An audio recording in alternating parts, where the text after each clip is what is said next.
Good morning, Internet fans. Ryan Perry here with Simple Biz Support. Today is Thursday, therefore it is Internet Marketing Thursday. In fact, it's August 6th, and it's hard to believe we're this far into the year so quickly. As usual, I do have Virginie Dorn with Business Website Center on the other side. Good morning, Virginie. A very good morning to you from Petaluma. How are you doing? I'm doing wonderful, all the way up here in Rohnert Park, a mere 15 minutes away from you. The weather is beautiful. Like I said, we're rolling into August already. It's hard to believe that 2015 is almost over, and we're already talking about what's going to be happening in 2016. Yes, actually, a lot of my clients are asking me, oh, what should I be doing next? I'm thinking redesigning my website. Maybe it's been a few years. And so there's a lot of buzz about what's going on in terms of new trends. So you and I are here to help. Yeah, and we're kind of, this new trend that we're going to be talking about is kind of taking some old, actually stepping back for a moment, and then also moving forward with what you're calling a micro interaction. The overall feel of the website that you're talking about is really focusing on the end user interaction and actually making it easier to use. So why don't you kind of explain what that is first before we go into the micro interaction? Yeah, so recently there's been a lot of talk about my peers, so over professional web designers, about maybe stepping back and just remembering what's most important when designing a website is the websites are being viewed by actual human beings. And over the last few years, thanks to great new coding techniques, we all got a little crazy and made websites quite intricate, sometimes way too complicated for the user experience. Still beautiful, but we've lost the sense of what the website was there for. It's not for Google and Yahoo. It's actually for human beings like you and I. So being aware of this, we've stepped back and again made the focus all about the visitors of the website. And by doing so, we're looking at how do we engage them without overwhelming the user. And that's when micro interactions become a popular concept and an industry term that we now use among ourselves. So we're here today to talk about what those micro interactions are and how they can really improve the user experience on your particular website. Okay, so essentially it's kind of like the little kid in the candy store, or a little kid at Christmas. You get a new gift, which is a new code or a new developing, and you can do fancy things. You get so excited about that you really lose sight of everything else that's going on.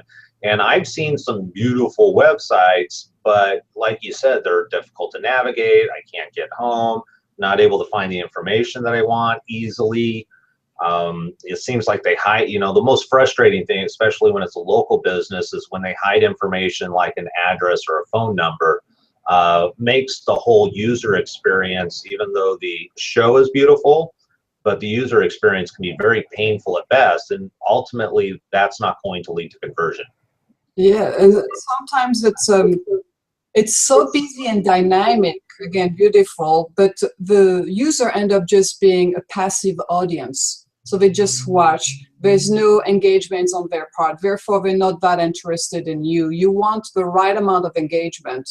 So with micro interactions, micro stands for small, so it's short interaction. They require the right amount of effort on the part of your visitor. It's just the right amount of effort. It gives you the right amount of results. So that keeps them captivated, interesting, and again, engaged without too much work on their part with your website. So you get better results, because of it. Right. Sure. Yeah, and if you can keep people engaged and interesting while still making the experience positive and easy, now we're getting a good blend between simplicity, being able to find what you want, and then also something that's visually stimulating that makes you go, ooh, this is kind of cool. And from a Google point of view, Google wants people to wants your users to stay engaged on your website. The longer they do, basically Google is going to reward you, and by saying, look, if people are engaging and staying on your site longer than your competitors, you must be doing a better job. Therefore, I would much rather promote you in the ranking than your competitors because you're doing a better job. and ultimately they want their users to have the best experience possible. You're so correct. I think people forget when the length of time your users spend on your website is crucial to your ranking and the algorithm from Google. So it's one of those key elements. You want not just people to arrive to your website, you want them to stay there as long as possible. So, well, the microinteractions, there's some type of algorithm everybody's using, which is a 3-part algorithm. The first one is the trigger, the second one is the act, and the third one is the result. And we might all call each phase slightly different. The trigger is what's going to happen if the user does a specific action. So we discussed, and sometimes if you have a membership website or maybe a rating system on your website, you might ask the user, please choose from 1 to 5 stars the rating for this particular company. So that's what the person's like, oh, that's easy. I can click on star number 1 or 2 or do 5 stars, and that gives them a 5-star rating. Very easy interaction on the part of the user, very clear and understandable right away. You don't have to explain it too much. So that's the trigger. The act, so now the user is doing that and they're like, oh, I love ABC company. I'm going to give them a 5-star. So they click, again, a microsecond, they click on the 5th star and they become a 5 stars. And maybe the action, it's kind of cool. Maybe the stars start migrating in front, in the center of your page and start shining brightly. That's kind of the dynamic event. So the client is like, oh, cool, look at that. I clicked on 5 and now the star is in the middle of the page and it looks kind of cool. And I just applied a 5-star rating to ABC company. So that's phase 2. And then the third one is the results. We like to kind of wrap the loop, like we said, maybe, oh, thank you for your input. We really found it very valuable. And without people like you participating in our website, we would not be that successful. So again, as a user, you're like, cool, I just did that little click based on how I felt about this company. I got this cool little star flowing into the page, and now they're thanking me for it. It's a very short interaction, very powerful. It requires, again, very little effort in the part of the user, and it has a positive impact on how they feel about the website. Yeah, and I think that the key thing that you said there is that positive impact. You know, one of the things I'm thinking more and more about my business is the actual user experience, not just on my website, but, you know, on the materials, the way I communicate with them, the way I follow up with my clients, and what is that user experience? Because if you can take something that typically in business is very dry and add a little pizzazz and make people feel good. So now there's an emotional connection by clicking the 5 stars. Maybe they all circled around or, you know, did something shiny, kind of like, oh, that was kind of cool. Made them feel good. Now they have a positive rapport interaction. They already gave you 5 stars. So you're just boosting that up. And then to follow that up with a little welcome note, or excuse me, a thank you note that says, you know, hey, we really appreciate the fact that you took the time to leave a review. You know, thank you very much. It's like, oh, that's a personal little note. It's automated. It doesn't take a lot of time or energy. Once it's done, and it can be repeated a million times over without a problem. But now subconsciously and emotionally, you have a very positive experience with that user, and that can play huge dividends for repeat orders. You know, saying something, they're going to be more apt to promote you in goodwill. Yes, microinteraction is actually part of a bigger concept, which is called microsociology, which we again focus on the human aspect of every interactions. So we just have to remember the websites we design are not for Google, they're for your customers, which are in the flesh, real people making this decision, and more importantly, having feelings about every interactions they had throughout their day. So we want to make the interaction very short and easy for them and painless and very positive. And you talk about dividends, you know, every effort you place into thinking about the right design for your website and your business, it's going to give you those positive dividends by making sure the user is super happy about being on your site, therefore more inclined to buying your services or your products. It's all human factors, and we again, as in my industry, we had to take a step back this year and start remembering then people are the one making the purchases at the end of the day. Right. And, you know, it almost, for some reason, it dawned on me the old rollover effect, you know, back, I don't know how many years that goes back, 10 years, 15 years, whatever. But if you highlighted your mouse over something, it might pop up or change colors. You know, that was kind of, I guess, the original micro expression, if you will.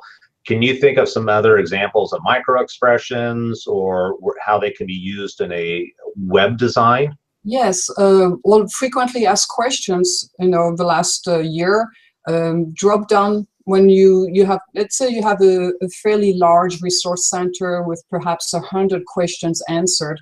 Oftentimes those would be categorized in categories, but there's a toggle effect when you click on the questions, and there will be some sort of toggle effect, which is almost like a drop down where the answer appear. So that is a form of a micro interaction where as a client, I'm looking, oh yes, I want the answer to that question. I click on the question, right away I see the answer. So I'm slightly engaged with, again, minimal effort on my part.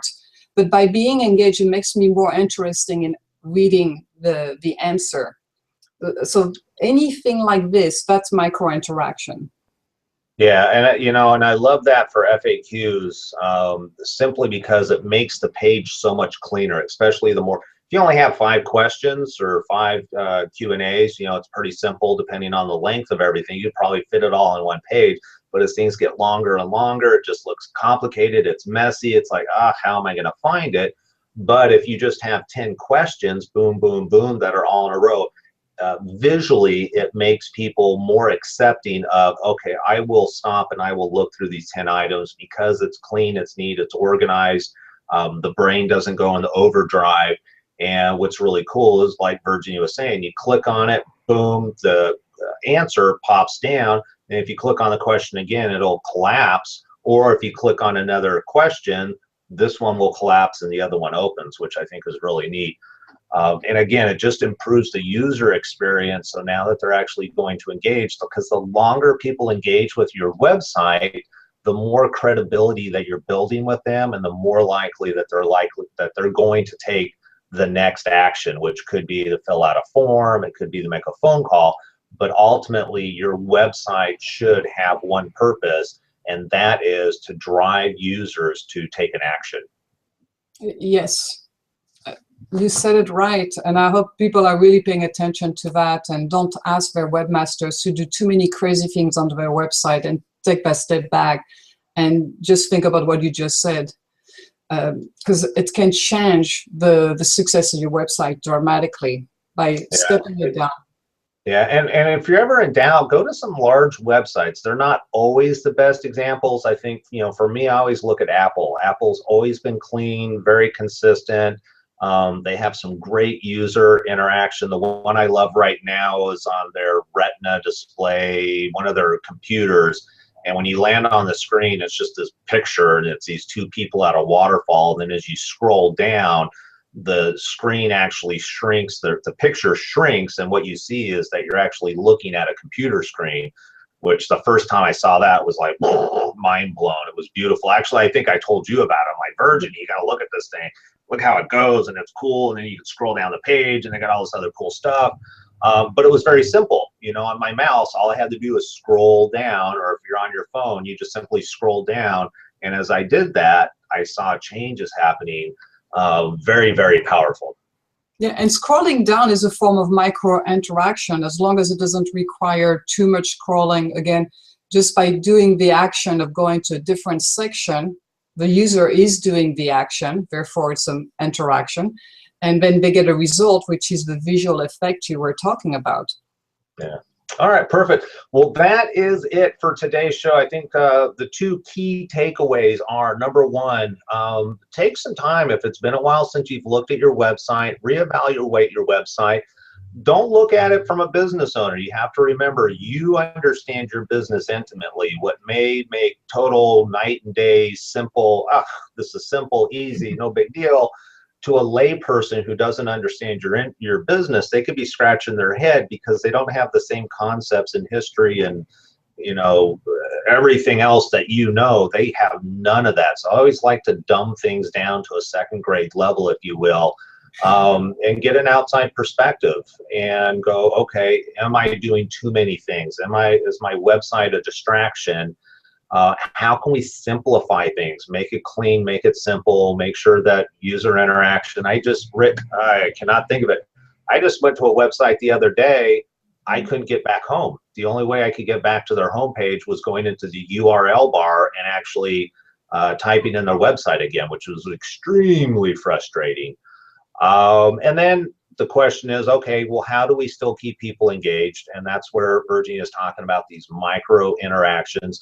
There's a lot more than what we talked about, and that's where you need to talk to a web developer such as Virginie about what are the possibilities and the different ways that you can take your current concept or even a new concept to the next level. So with that, Virginie, unless you have any last second thoughts. No, just feel free to contact me directly should you have any questions on micro-interactions. I'm happy to give you free input and opinion based on my experience. So, all right, perfect. Have a great Your web address is down below in the description bar, so feel free to scroll down and find that. That is it for this episode of Internet Marketing Thursday. As always, Virginie, I always appreciate the time and energy that you put into our episodes, and I will see you next week. Take care. Bye-bye. All right, everybody. Take care. And by the way, next week, we're going to be continuing the website trends. We're going to be grabbing a different piece of website trends going into 2016 so you can improve your visibility online.